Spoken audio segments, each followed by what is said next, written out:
Baik, kita mulai ya. Sebelumnya saya buka dahulu. Assalamualaikum warahmatullahi wabarakatuh. Suaranya terdengar ya?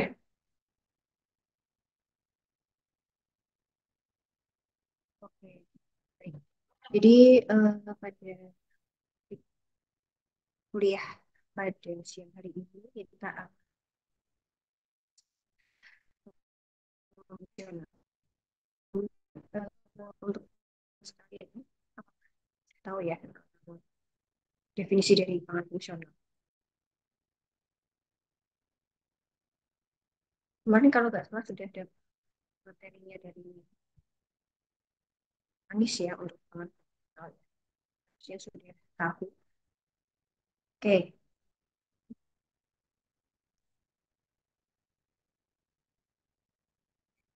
ya.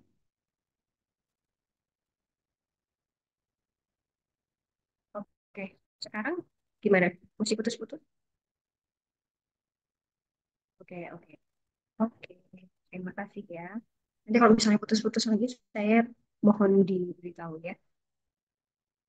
Baik, ini saya eh, intermezzo aja ya. Untuk mengulang kembali ya, jadi pangan fungsional itu adalah makanan atau pakaian gizi tertentu seperti vitamin, mineral, serat, dan probiotik. Jadi di luar nutrisi alami yang sudah ada di dalam makanan, itu untuk memberikan nilai tambah dalam makanan sehingga dapat berpengaruh positif terhadap kesehatan, melebihi nilai gizi dasar yang sudah ada pada makanan.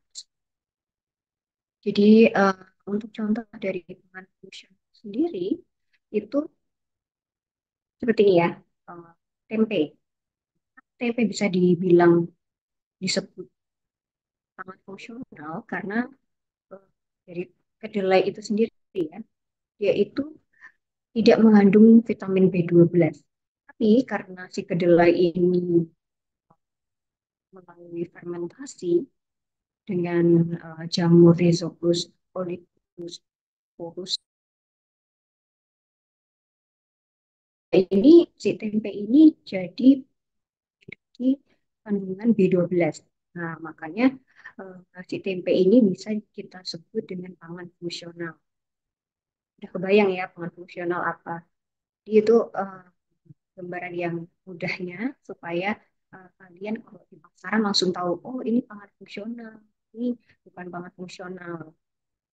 Contoh kedua ini eh, ada pada yogurt. Nah, apa yogurt? Nah, dari yogurt sendiri ya, awalnya kan dia dari susu, ya. Nah, setelah si susu ini diberikan bakteri asam laktat, bakterinya itu bisa contohnya Lactobacillus bulgarinius, Streptococcus thermophilus, ya, kayak untuk membuat yogurt. Ini dia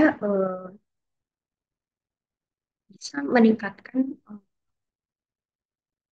meningkatkan kemampuan ataupun nilai tambah dari makanan tersebut. Dari susu awalnya dia tidak mengandung zat-zat yang bisa meningkatkan sistem kekebalan tubuh. Jadinya setelah dia diberikan bakteri tadi, dia bisa meningkatkan kemampuannya untuk meningkatkan sistem kekebalan tubuh. Nah, contoh selanjutnya ini ada pada nata de coco. Ya, sama ya. Jadi dari air kelapa, kemudian dia difermentasi, kemudian diberikan kultur bakteri Acetobacterus cilindro, ya. Dia jadi kaya akan serat, kemudian protein, eh, asam amino, lemak, vitamin, bahkan antioksidan. Jadi dibandingkan dia hanya menjadi air kelapa dan diberikan bakteri tadi, dia bisa manfaatnya jauh lebih.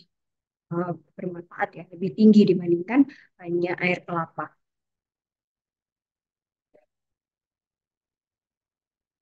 Nah, ini adalah syarat makanan fungsional untuk makanan fungsional ya. Yang pertama, dia dapat meningkatkan fungsi diet dan kesehatan. Dia yang sama saja, itu berarti dia bukanlah makanan fungsional. Kemudian yang kedua nilai positifnya positif, eh, positif gizi dan kesehatan yang sudah terbukti hasil penelitian secara empiris. Kemudian anjuran konsumsi dari bahan tersebut harus mendapatkan persetujuan dari ahli dan kesehatan. Kemudian pangan dan komponen ingredient yang harus aman sesuai dengan diet seimbang. Kemudian ingredient pangan yang terdapat harus terkarakteristik secara jelas dan dalam hal sifat fisik, kimia, baik secara kuantitatif maupun kualitatif.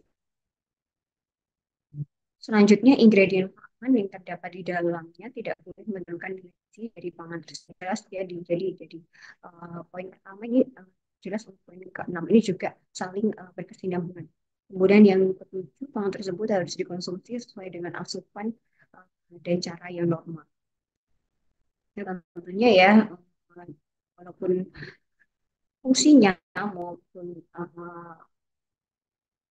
kandungan gizinya maupun kemampuan dari pangan fungsional ini menjadi lebih baik, tentunya harus diperhitungkan dari kualitas atau jumlah dari makanan tersebut. Tidak boleh berlebihan. Kemudian pangan tersebut tidak boleh dalam bentuk kapsul dan serbuk. Nah, ini yang uh, harus diperhatikan ya. Jadi kalau dalam bentuk suplemen atau segala macam itu kita tidak bisa bilang kalau ya itu pangan fungsional. Kemudian yang terakhir adalah ingredient pangan yang terdapat di dalamnya harus berasal dari jelas ya. Oke, selanjutnya kita masuk ke dalam ekstraksi komponen bioaktif. Jadi ini salah satu penelitian saya di waktu satu. Jadi saya itu membuat ekstrak buah manggis. Nah, untuk ekstraksi sendiri itu um, banyak ya. Jadi dia itu ada ekstraksi dengan air, kemudian ada novel extraction, kemudian conventional solvent extraction, kemudian acid and alkaline hydrolysis. Nah, tujuannya apa sih sebenarnya untuk ekstraksi ini? Jadi tujuan dari ekstraksi ini adalah eh, memisahkan produk alami dengan bahan yang misalnya produk komponen bioaktif dengan bahan bakunya. Ya, intinya itu. Prinsipnya itu ada empat: solvent, distilasi, pressing, dan sublimasi. Oke,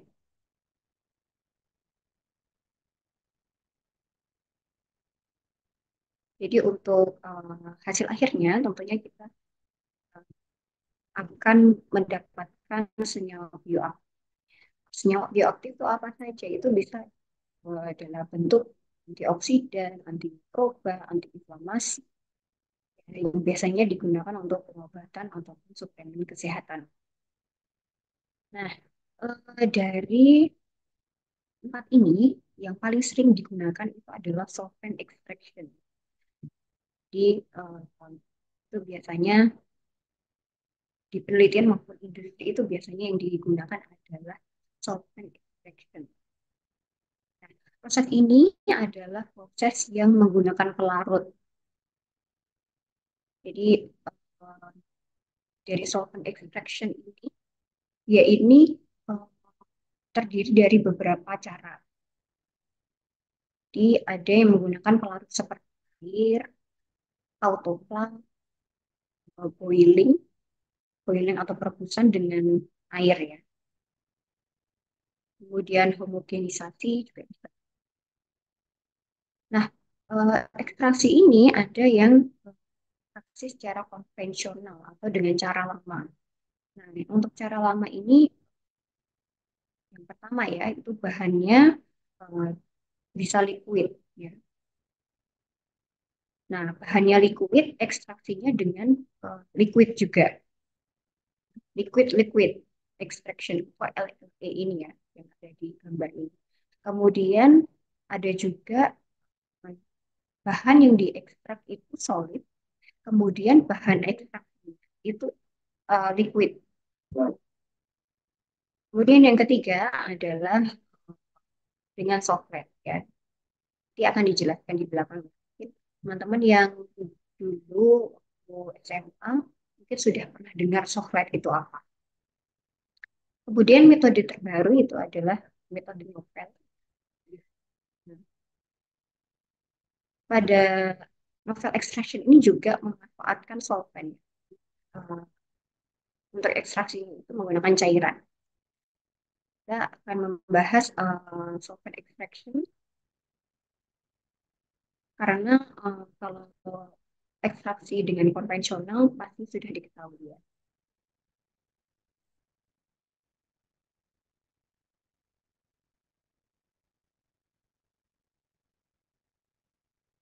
Jadi untuk ekstraksi dengan solvent extraction ini, bahan yang dilarutkan dengan larutan, bahan ini akan dilarutkan dengan larutan ya.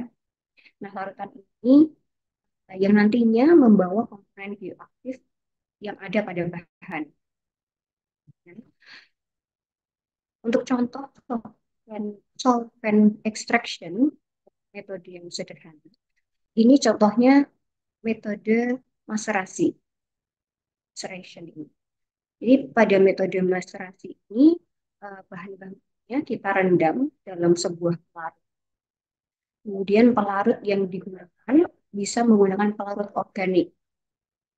Nah, pelarut organik ini bisa seperti heksan, etanol, dan metanol. Ataupun juga air juga bisa digunakan. Jadi hanya direndam saja. Nah, alat sofret, ya, di mana yang orange ini adalah tempat menempel, tempat sampelnya ya, tempat sampelnya. Nah, wadah ini, wadah ini memiliki pori-pori, sehingga nanti ketika ada pelarut, nanti pelarutnya akan ditampung di wadah yang di bawahnya ini, yang bulat ini, atau yang biasa kita sebut labu sofret. Ketika labu ini dipanaskan, bawah ini kan pemanas ya ini ya. Ketika labu ini dipanaskan, sehingga pelarut itu akan menguap ke atas. Nah, ketika pelarut ini menguap ke atas, sampai nanti akhirnya akan menuju ke kondensor atau yang berwarna biru ini ya. Nah, fungsi dari kondensor ini adalah mendinginkan pelarut-pelarut yang tadinya panas karena di bawah tadi ini ada hot plate ya. Kemudian dia akan terkondensasi pada kondensor. Setelah dia terkondensasi, dia akan turun ke bawah menjadi cairan. Sehingga dia bisa membasahi sampel yang kita basahi tadi. Nah, karena bahan tadi itu sudah basah, maka komponen bioaktifnya juga akan larut. Nah, kalau misalnya yang tengah ini penuh ke bawah, kalau misalnya penuh, nanti dia itu akan turun ke bawah. Nah, biasanya sofret ini biasanya untuk analisis lemak juga. Kemudian untuk novel ya, yang metode yang lebih baru itu eh, nanti perbedaannya dengan konvensional itu dia akan lebih efisien dan hasilnya lebih banyak. Oh, waktu untuk ekstraksi itu juga akan lebih cepat dibandingkan yang konvensional. Karena biasanya itu bisa berjam-jam dan berhari-hari. Ya, saya eh, saya tinggal itu sampai setengah hari ya untuk mengambil ekstrak dari buah manggis kalau di saya. Manggis dan kulit manggis. Oke, jadi untuk novel metode ini ya, SFE, UAE, dan SWE ini sebenarnya prinsipnya sama saja. Ya, jadi untuk prinsip solvent filtration ini adalah yang pertama, si pelarut itu terpenetrasi atau masuk ke dalam matriks sampel padatannya. Setelah terpenetrasi, maka komponen bioaktif akan larut ke dalam pelarut. Jadi kemudian si pelarut ini akan keluar atau terdifusi. Nah, yang keluar ini pelarut yang sudah membawa komponen bioaktif yang kita inginkan. Jadi intinya sama dengan yang konvensional, hanya memang dia itu lebih cepat dan lebih banyak gitu, komponen bioaktif yang terbawa kita dapatkan juga. Nah, ini adalah faktor yang mempengaruhi tingkat efisiensi dari ekstraksi. Kita akan bahas.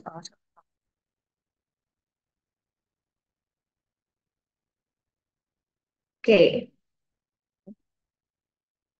jadi dari bahan ya, bahan properties yang eh, kita pakai dalam ekstraksi. Selection based on selectivity, solubility, cost, and safety. Itu yang pertama, selectivity ya. Jadi untuk pelarut yang dianggap selektif itu adalah pelarut yang hanya ingin melarutkan beberapa komponen tertentu saja. Jadi kalau misalnya kita ingin melarutkan beberapa saja, maka kita memerlukan pelarut dengan selektivitasnya tinggi. Tapi kalau kita tidak masalah dengan berbagai campuran yang ada, maka tidak masalah jika menggunakan larutan dengan selektivitas yang rendah. Kemudian solubility ya. Jadi eh, untuk pelarut pada komponen bioaktif seharusnya sifatnya sama atau menyerupai dengan komponen bioaktifnya. Nah, semakin dia mirip, maka semakin tinggi tingkat solubilitasnya atau kelarutan dari komponen bioaktif tersebut. Jadi akan semakin tinggi terhadap eh, larutnya tadi. Kemudian untuk cost ya, jadi untuk larut sendiri itu diusahakan memang rendah supaya produksinya juga biaya produksinya itu akan semakin rendah. Kemudian safety, untuk safety diusahakan idealnya memang menggunakan pelarut yang aman, namun banyak jika terlalu banyak larut itu juga akan sorry. Jadi kalau safety ya itu diusahakan adalah pelarut yang safe ya, karena beberapa pelarut itu mudah meledak, teroksidasi dan terbakar. Jadi untuk penanganannya misalnya untuk pelarutnya ini mudah terbakar ya. Jadi kita penanganannya harus eh, dijauhkan dari api.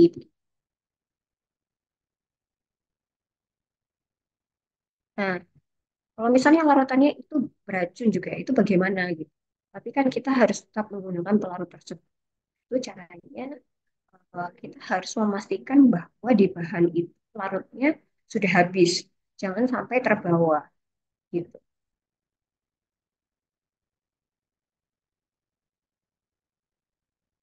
Kemudian yang kedua itu particle size of the raw materials.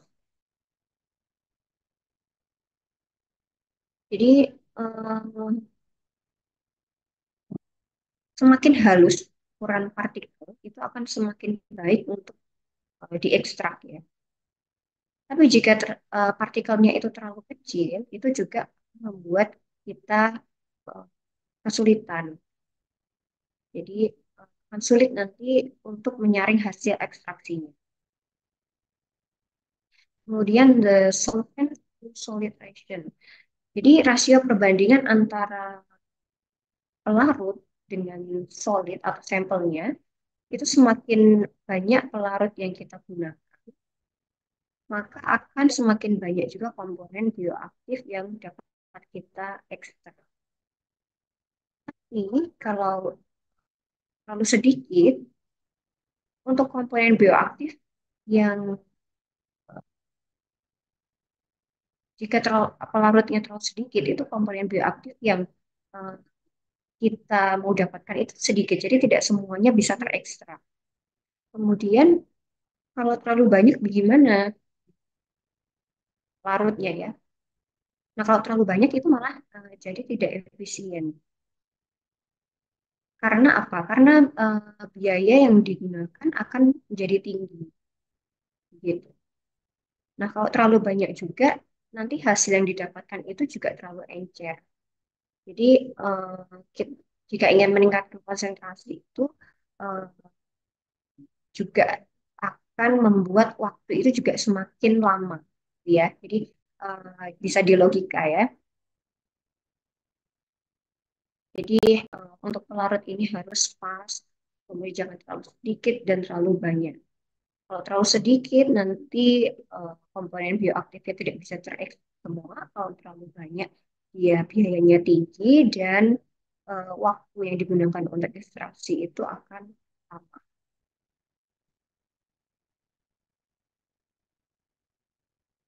Kemudian yang keempat adalah the extraction temperature. Jadi eh, jika suhu yang tinggi ini bisa meningkatkan kelarutan dan difusi dari komponen bioaktif ke dalam pelarut. Jadi eh, dengan begitu ya, walaupun pelarutan dan difusinya itu jadi tinggi, itu kita tidak bisa semerta-merta untuk menaikkan suhu. Karena apa? Eh, Kalau suhu terlalu tinggi, itu pelarut itu akan menguap. Yang pertama. Kemudian yang kedua, beberapa komponen yang awalnya kita tidak inginkan, nantinya bisa eh, ikut larut. Sehingga dia bisa terbawa ke ekstrak kita. Kemudian yang ketiga, eh, komponen yang komponen bioaktif yang kita inginkan itu malah rusak ya. Jadi untuk suhu ini harus diperhatikan, jangan asal gitu ya.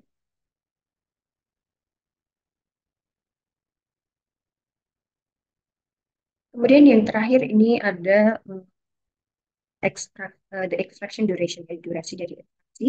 Jadi semakin lama, semakin banyak komponen yang kita dapatkan. Namun jelas ya kalau misalnya waktunya semakin panjang, itu maka efisiensi dari pengekstrakan ini akan menurun. Ya.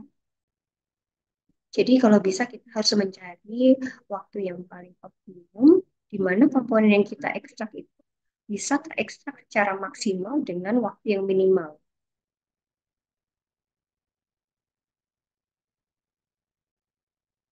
Oke, kita masuk ke enkapsulasi. Jadi eh, materi yang diberikan itu kan enkapsulasi ya. Di sini sebenarnya enkapsulasi dan mikroenkapsulasi ini adalah istilah yang sama. Di perbedaannya itu hanyalah di eh, size-nya ya. Jadi kalau enkapsulasi itu lebih besar dibandingkan mikroenkapsulasi. Jadi enkapsulasi dan mikroenkapsulasi ini apa? Jadi dia itu adalah suatu metode yang berkaitan dengan isolasi, eh, pemerangkapan, atau bisa dibilang dia itu perlindungan ya terhadap materi yang sensitif atau reaktif, misalnya seperti fiber, frekuensi ya, dia dilindungi dari lingkungan sekitarnya. Nah, contohnya ini ya, contohnya. Misalnya kita ini ingin eh, mengendalikan suatu bumbu, misalnya bumbu ada sup gitu ya. Jadi saat kita ingin menggunakan bumbu ini, kita enhance, jadi dia itu akan si rasa ini, flavor ini ini bisa dilepaskan di saat saat dia sudah dimasak atau saat dipanaskan atau pada suhu keberapa gitu ya. Atau bisa juga si bumbu ini baru bisa keluar kalau misalnya terkena air liur gitu. Nah, ini contohnya eh, di permen ya. Permen itu seperti itu. Jadi dia bisa itu disetting kira-kira dia itu kena air liur setelah detik keberapa gitu bisa. Nah, itu ya namanya teknologi ya canggih. Nah, untuk mikroenkapsulasi atau enkapsulasi ini tidak hanya di industri pangan saja, tapi dia juga ada di industri farmasi, kosmetik, obat-obatan.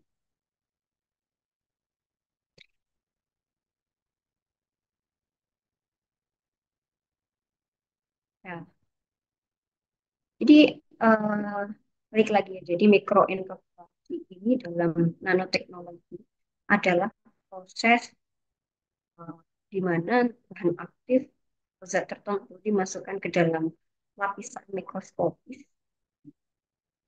yang bisa kita sebut kapsul. Tapi bukan kapsul yang biasanya kita minum obat itu beda ya. Jadi dia memang semua sebutannya kapsul. Tapi kalau mikroenkapsulasi ini bedanya dengan enkapsulasi, dia diameternya kurang dari 1 mm. Nah,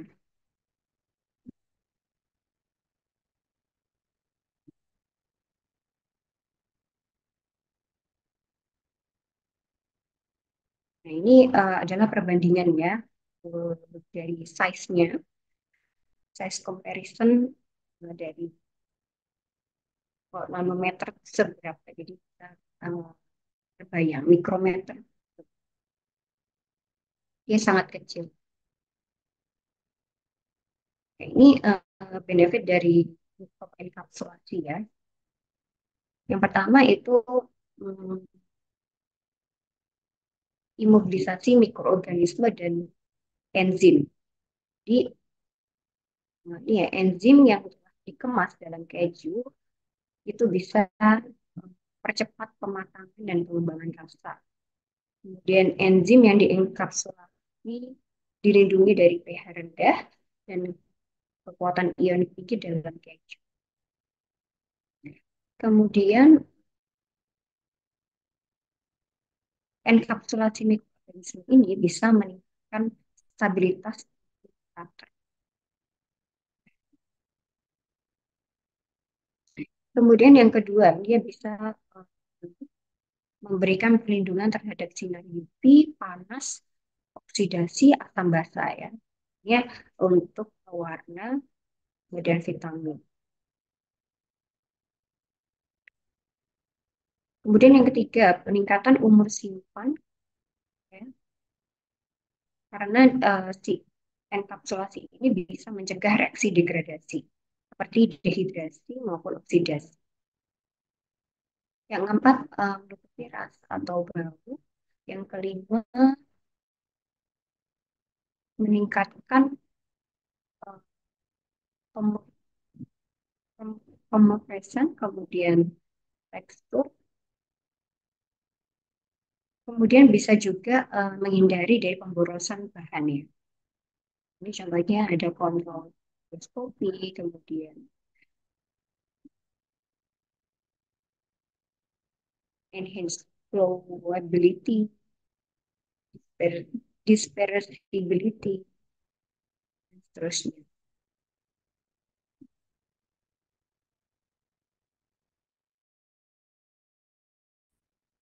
Kemudian yang keenam ini handling liquid solid.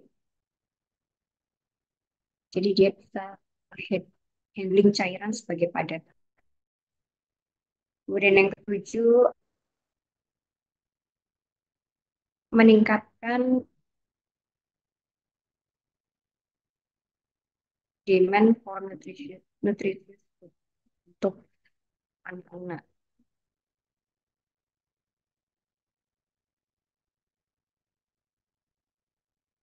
Nah, dari mikroisolasi ini bisa memenuhi kebutuhan bahan-bahan yang ramah dengan anak-anak dan enak gitu buat dikonsumsi.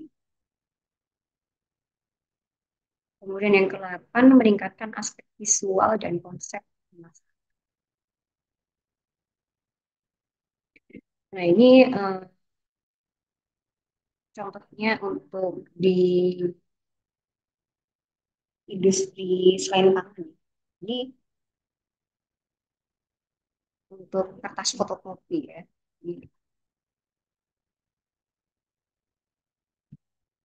Jadi ketika eh, si kertas ini diberikan tekanan saat menulis, kapsul itu akan pecah dan tintanya itu akan bereaksi yang bisa untuk menghasilkan warna gelap pada salinannya. Nah, ini untuk industri tekstil ya. Jadi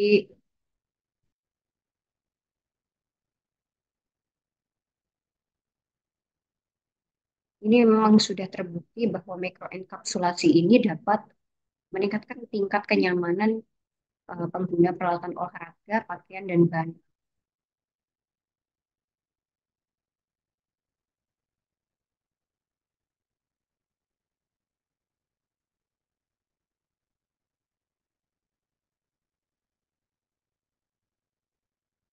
Nah, ini untuk pestisida, kemudian eh, untuk permen karet juga ya.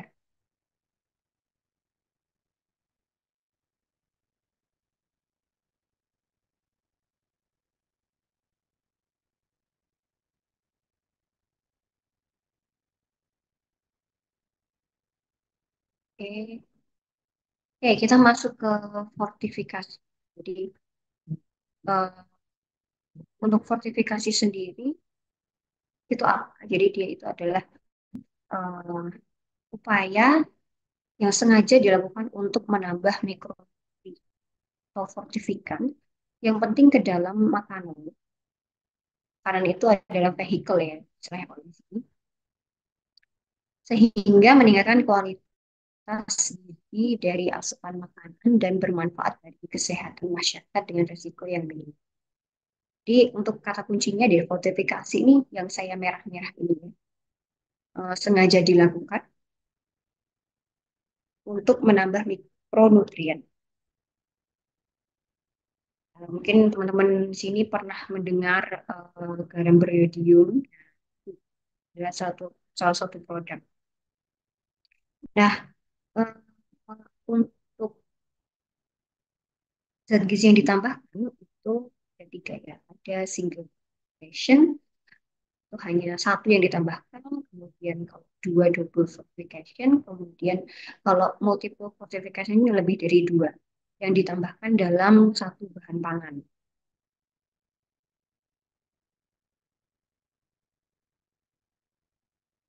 Nah, tujuan dari fortifikasi sendiri yaitu memang adalah praktik menambahkan nutrisi tertentu ke dalam makanan untuk meningkatkan asupan nutrisi bagi masyarakat, sama bagi kelompok yang berisiko seperti defisiensi nutrisi.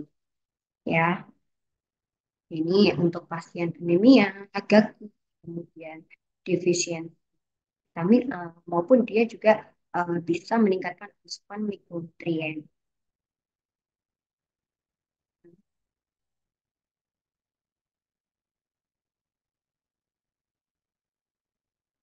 Nah, ini sejarah dari fortifikasi pangan Indonesia ya. Di tahun 1927 ini dia eh, awalnya itu adalah peraturan dari pemerintah Belanda. Dan dia mewajibkan iodisasi garam bagi masyarakat. Kemudian tahun 70 ini eh, wacana ya untuk fortifikasi garam dan tepung terigu di Seminar Gizi dan Pangan. Kemudian tahun 94 ada Inpres terkait kewajiban iodisasi garam. Kemudian tahun 97 ini ada peraturan untuk aplikasi terigu dengan FE. Tahun 2003 ini sudah ada perkembangan lagi yaitu mengembangkan fortifikasi minyak goreng dengan vitamin A dan taburia. Ini saya waktu itu sudah dengar ini, jadi minyak goreng mengandung vitamin A dan taburia. Kemudian tahun 2010 ya, jadi beras beras miskin ya, itu diberikan tambahan FE. Nah, jadi untuk fortifikasi sendiri itu dibagi dua ya, ya. Ada yang mandatori dan voluntari. Kalau mandatori ini adalah merujuk pada proses penambahan zat-zat tertentu ke dalam makanan atau minuman secara obligatoris. Jadi dari pemerintah atau lembaga terkait. Jadi ini memang diwajibkan untuk menambahkan seperti yodium pada garam, kemudian Fe pada terigu, kemudian vitamin A pada minyak. Jadi fortifikasi wajib ini dilakukan di berbagai negara, termasuk fortifikasi garam ya, itu untuk penyakit gondok, kemudian tepung terigu dengan asam folat untuk mencegah cacat tabung saraf pada bayi. Kemudian ada juga fortifikasi susu dengan vitamin D untuk mendukung kesehatan tulang.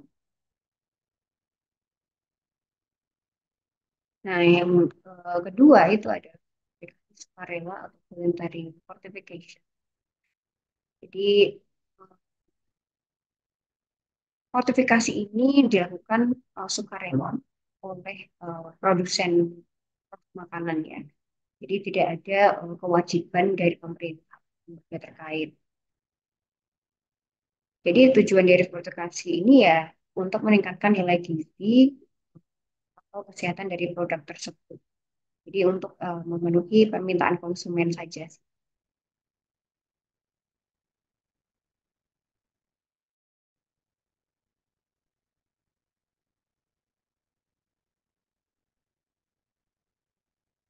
Nah, ini ada video. Having a low body weight or losing weight unintentionally can happen to anyone and can lead to a person becoming underweight. When this happens, extra calories and protein need to be added into the diet. Adding additional calories and protein without increasing the volume of food is called food fortification. This video will talk you through the principles of food fortification and how they work in practice. Malnutrition can have many consequences. Here are a few which you may not have thought of. In the UK, malnutrition is currently a much bigger problem than the general public believe, and we don't often see these headlines in the news. In fact, these headlines are the reality. There are 5 key principles for food fortification. The first key principle is that it's best to aim for 3 small meals per day and snacks between meals. Little and often is more appealing for someone with a small appetite. Examples of small meals include beans on toast, fried or scrambled eggs on toast, or soup with a piece of bread. Snacks can include chocolate biscuits, mousses, trifles, crisps and sausage rolls to name a few. The second and third principles are fortifying foods and fortifying milk.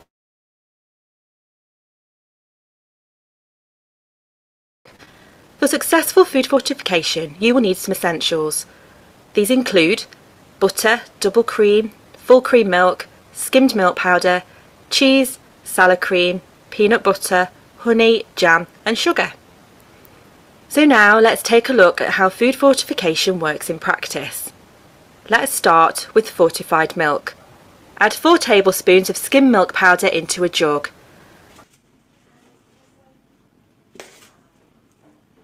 Add a small amount of full-fat milk and mix this into a paste with a fork. Continue to add the milk slowly and continue to stir. The jug can be covered with cling film and kept in the fridge or poured back into the milk carton if there's enough room. Each time you use the fortified milk, either give it a shake if it's in the bottle or stir it with a fork if in the jug, as the powder may settle to the bottom. 1 pint of full fat milk gives you 386 calories and 19 grams of protein, but 1 pint of fortified milk gives you 595 calories and 41 grams of protein. This smart swap doubles the protein content. Fortified milk can be used for milky drinks, added to soups, or used to make puddings. Custard is a great example. Next, let's look at fortified porridge.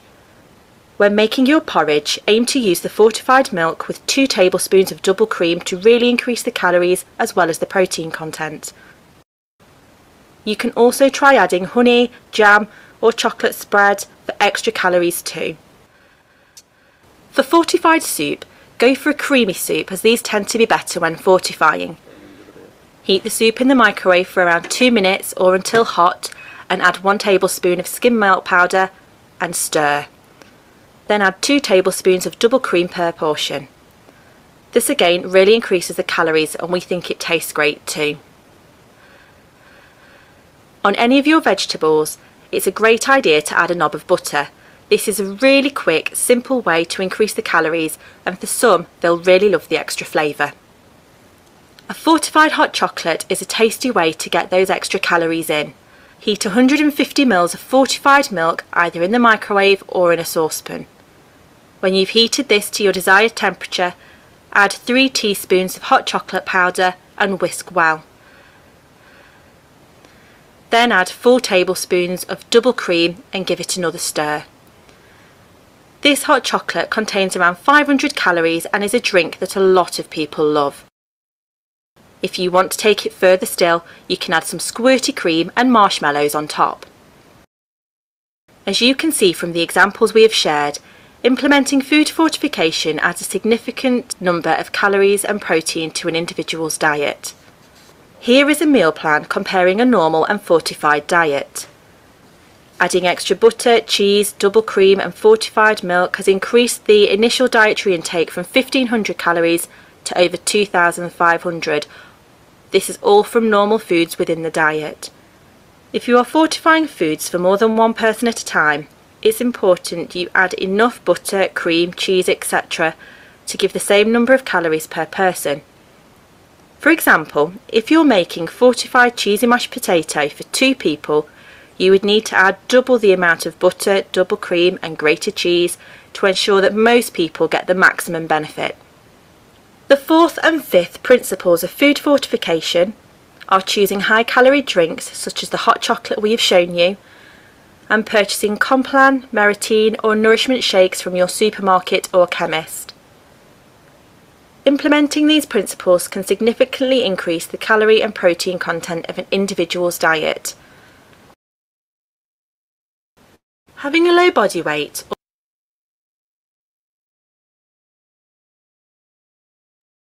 Video tadi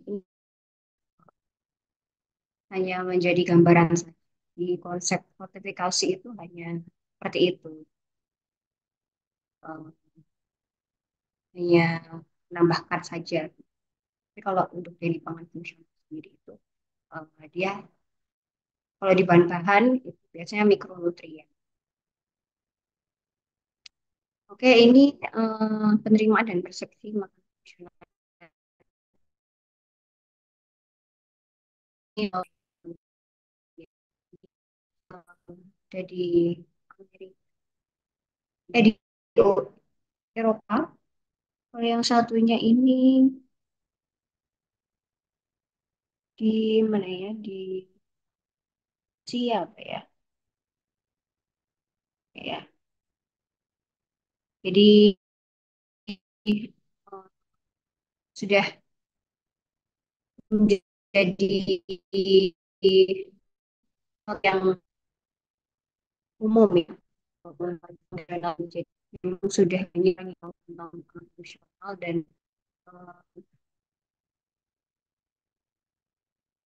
tapi ada juga beberapa jurnal yang mengatakan bahwa masih belum aware ya pangan itu apa. Itu makanya kita ya sebagai ahli gizi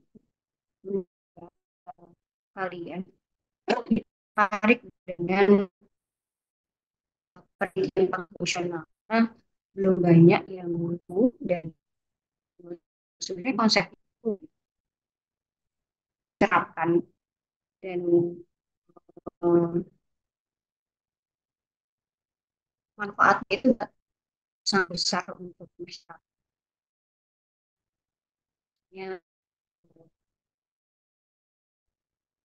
Contohnya penelitian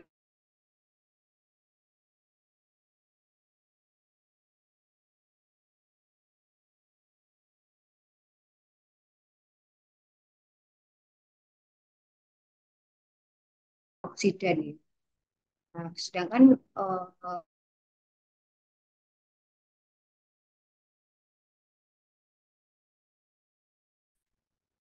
kemudian dia kadang kalau remaja itu lebih memilih untuk makan permen gitu.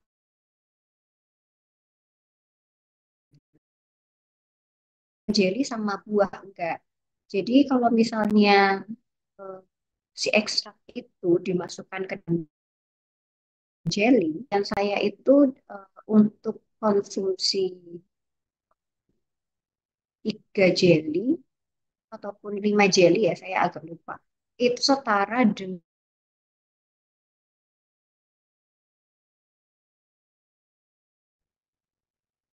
lumayan ya. Si jelly itu juga dia punya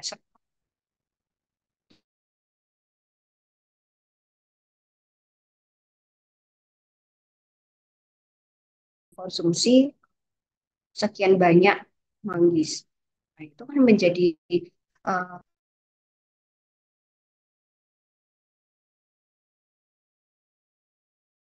teman di sini ada yang tertarik, mungkin bisa menghubungi Prof. Anies ya,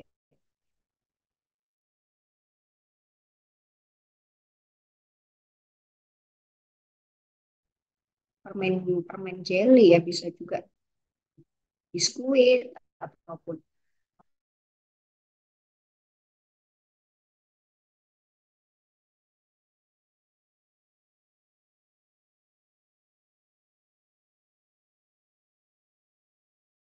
siang hari ini mungkin ada pertanyaan dari teman-teman sekalian ya,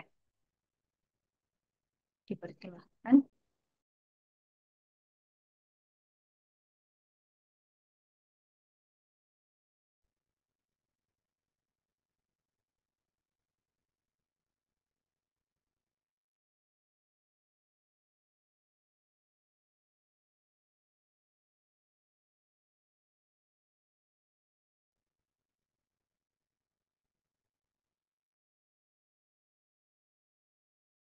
Halo,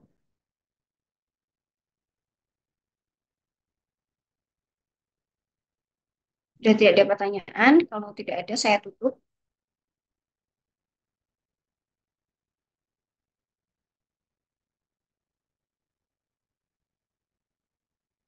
Sudah jelas apa belum ya?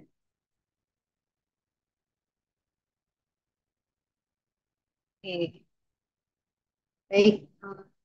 Ya, semoga sudah beneran ya.